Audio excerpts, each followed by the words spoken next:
सभी को जय श्री कृष्णा। राधे राधे। आज हम सभी भक्तजन मंगलवार की एक बड़ी ही अद्भुत कथा सुनेंगे। इस कथा को पूरा ज़रूर सुनिएगा। बोलिए मंगल देवता की जय हो, हनुमान जी महाराज की जय हो। ये बात महाभारत काल की है। पांडवों को 14 वर्ष का वनवास और 1 वर्ष का अज्ञातवास मिला था। इस दौरान एक बार पांडव किसी वन में रुके हुए थे। उस वन में एक सरोवर भी था। उस सरोवर में सुगंधित कमल पुष्प लगे हुए थे, जिनकी सुगंध चारों तरफ फैल रही थी। पांडवों की प्रिय धर्मपत्नी द्रौपदी को इन पुष्पों की सुगंध अपनी तरफ आकर्षित कर रही थी। तब द्रौपदी ने अपने पति भीमसेन को पुष्प कमल लाने के लिए कहा और भीमसेन निकल गए सुगंधित पुष्प कमल की तलाश में। तभी रास्ते में उन्हें एक बूढ़ा वानर मिला, जो रास्ते में लेटा हुआ था और उनकी पूंछ रास्ते में फैली हुई थी। रास्ते में वानर की पूंछ फैली होने से भीमसेन आगे नहीं जा सकते थे, क्योंकि किसी भी जीव के लेटे होने पर उसको या उसके शरीर को लांघकर पार हो जाना ये गलत बताया गया है। भीमसेन ने कहा, ओ वानर, मेरे मार्ग से हट जाओ, अन्यथा तुम्हें बहुत कष्ट होगा। तब हनुमान जी मुस्कुराते हुए बोले, भाई, मैं तो रोगी हूँ और यहाँ सुख से सो रहा था। तुमने क्यों मुझे जगा दिया? तुम समझदार हो, तुम्हें सब प्राणियों पर दया करनी चाहिए। हम लोग तो पशु योनि के प्राणी हैं, धर्म अधर्म की बात नहीं जानते, परंतु मनुष्य तो बुद्धिमान होते हैं। तुम्हें धर्म का बिल्कुल ज्ञान नहीं है। मालूम होता है तुमने विद्वानों की सेवा नहीं की। मंद बुद्धि होने के कारण अज्ञानवश तुम यहाँ के मृगों को कष्ट पहुँचाते हो। बोलो तो, तुम कौन हो? इस वन में तुम क्यों और किस लिए आए हो? यहाँ तो ना कोई मानव रहता है और ना तो किसी मनुष्य का ही प्रवेश है। आज यहाँ सब प्रकार से तुम्हारा स्वागत है। ये अमृत के समान मीठे फल मूल खाकर यहीं से लौट जाओ, अन्यथा व्यर्थ ही तुम्हारे प्राण संकट में पड़ जाएंगी। यदि मेरा कथन हितकर जान पड़े तो इसे अवश्य ही मानो। उस समय परम बुद्धिमान वानर राज हनुमान जी का यह वचन सुनकर भीमसेन ने इस प्रकार कहा, आप कौन हैं और किस लिए वानर का रूप धारण कर रखा है? मैं ब्राह्मण के बाद वर्ण क्षत्रिय हूँ और मैं आपसे आपका परिचय पूछता हूँ। मैं एक चंद्रवंशी क्षत्रिय हूँ। मेरा जन्म कुरुकुल में हुआ है। मेरी माता कुंती और मैं वायुपुत्र पांडव हूँ।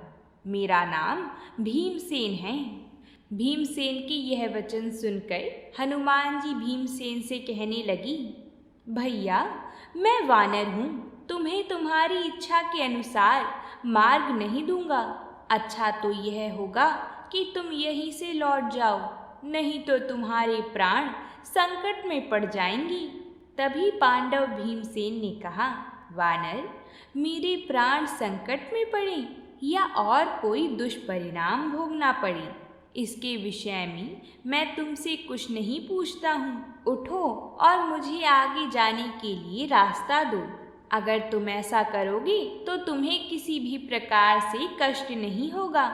हनुमान जी बोले, भाई, मैं रोग से कष्ट पा रहा हूँ, मुझ में उठने की शक्ति नहीं है। यदि तुम्हें जाना अवश्य है तो मुझे लांघ कर चले जाओ। भीमसेन ने कहा, निर्गुण परमात्मा समस्त प्राणियों के शरीर में व्याप्त होकर स्थित है। वह ज्ञान से ही जानने में आते हैं। मैं उनका अपमान या उल्लंघन नहीं करूँगा। यदि शास्त्र के द्वारा मुझे उन भगवान के स्वरूप का ज्ञान ना होता तो मैं तुम्ही को क्या, इस पर्वत को भी उसी प्रकार लांघ लेता जैसे हनुमान जी ने समुद्र को लांघा था। ऐसा सुनकर हनुमान जी बोले, नरश्रेष्ठ, मैं तुमसे एक बात पूछता हूँ, वह हनुमान कौन था जो समुद्र लांघ गया था? उसके विषय में यदि तुम कुछ कह सको तो कहो। भीमसेन ने कहा, वानर प्रवर श्री हनुमान जी मेरे बड़े भाई हैं। वे अपने सद्गुणों के कारण सबके लिए प्रशंसनीय हैं। वे बुद्धि, बल, धैर्य और उत्साह से युक्त हैं। रामायण में उनकी बड़ी ख्याति है। वे वानर श्रेष्ठ हनुमान भगवान श्री रामचंद्र जी की पत्नी और हम सभी की माता सीता की खोज करने के लिए 100 योजन बड़े समुद्र को एक ही छलांग में लांघ गए थे। वो महापराक्रमी मेरे भाई लगते हैं। मैं भी उन्हीं के समान तेजस्वी, बलवान और पराक्रमी हूँ और युद्ध में तुम्हें परास्त कर सकता हूँ। उठो और मुझे रास्ता दो, वरना आज मेरा पराक्रम अपनी आँखों से देख लोगे। यदि मेरी आज्ञा नहीं मानोगे तो तुम्हें यमलोक भेज दूंगा। भीमसेन को बल के अभिमान से उन्मत्त और अपनी भुजाओं के पराक्रम के घमंड में भरा हुआ जानकर हनुमान जी को मन ही मन उनका उपहास करते हुए उनसे इस प्रकार कहा। हनुमान जी बोले, राजन, मुझ पर कृपा करो। बुढ़ापे के कारण मुझ में उठने की शक्ति नहीं रह गई है, इसलिए मेरे ऊपर दया करके इस पूंछ को हटा दो और निकल जाओ। हनुमान जी का ऐसा कहने पर अपने बाहुबल का घमंड रखने वाले भीमसेन ने मन ही मन उन्हें बल और पराक्रम से हीन समझा और भीतर ही भीतर यह संकल्प किया कि आज मैं इस बल और अपने पराक्रम से इस वानर को पूंछ पकड़कर यमराज के लोक भेज देता हूँ। ऐसा सोचकर उन्होंने बड़ी लापरवाही दिखाई और मुस्कुराते हुए अपने बाएं हाथ से वानर बने हनुमान जी की पूंछ पकड़ी, लेकिन वह उसे हिला डुला भी न सकी।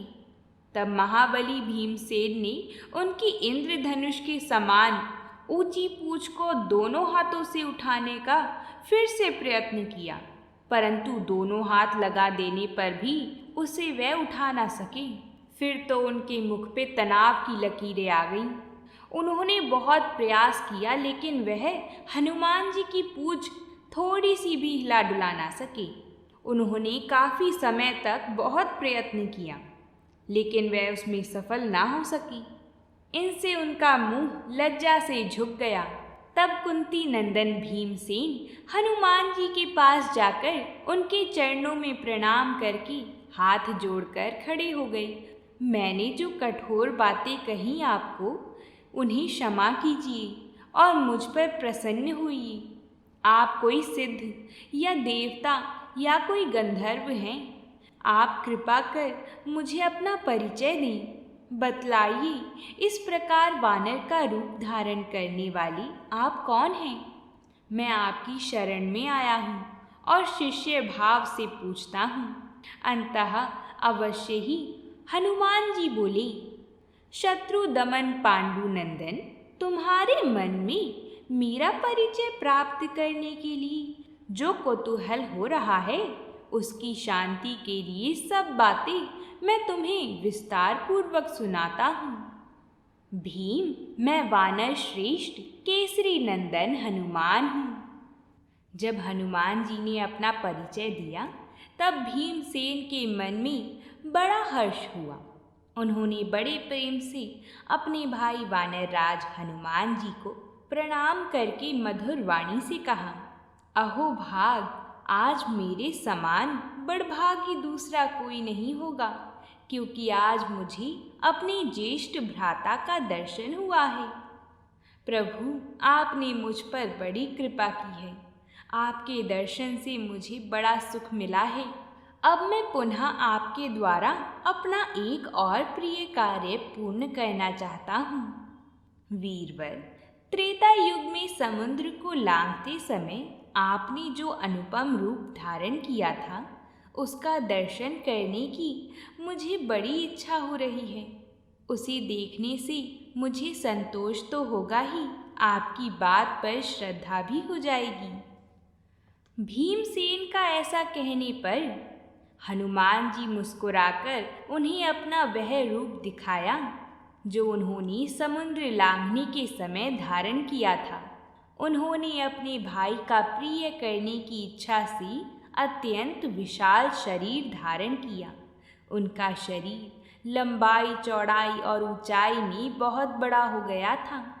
उनका वह उन्नत विशाल शरीर दूसरे पर्वत के समान प्रतीत होता था।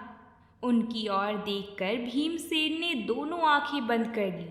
तब हनुमान जी उनसे मुस्कुराते हुए बोले, राजन, तुम यहाँ मेरे इतने ही बड़े रूप को देख सकते हो, वरना मैं इससे भी बड़ा हो सकता हूँ। मेरे मन में जितने बड़े स्वरूप की भावना होती है, उतना ही मैं बड़ा हो सकता हूँ। हनुमान जी का ये विशाल रूप देखकर भीमसेन घबरा गए। तब भीम ने हाथ जोड़कर हनुमान जी से कहा, प्रभो, आपके इस स्वरूप को मैंने प्रत्यक्ष देख लिया है। हे प्रभु, अब आप स्वयं ही अपने शरीर को समेट लीजिए।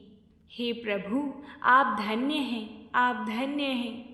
भीम, तुम जो कुछ ये बल देख पा रही हो, ये सब कुछ मेरे प्रभु का दिया हुआ नाम बल है। भीमसेन ने प्रभु को प्रणाम किया। तब हनुमान जी ने भीमसेन को अपना आशीर्वाद दिया और फिर प्रभु अंतर्ध्यान हो गए। तो प्रेम से बोलिए, जय श्री राम। भक्त शिरोमणि हनुमान जी की जय हो। कुंती नंदन भीमसेन की जय हो। तो इस तरह हमारी आज की कथाएं पूरी होती हैं। उम्मीद करती हूँ कि आप सभी को कथाएं पसंद आई होंगी। आप सभी का संबंध भगवान से ऐसे ही बना रहे और भगवान सभी पर खूब कृपा करें। अब हम आपसे कल मिलते हैं एक नई कथा के साथ। तब तक प्रेम से बोलिए, हरे कृष्णा, हरि बोल।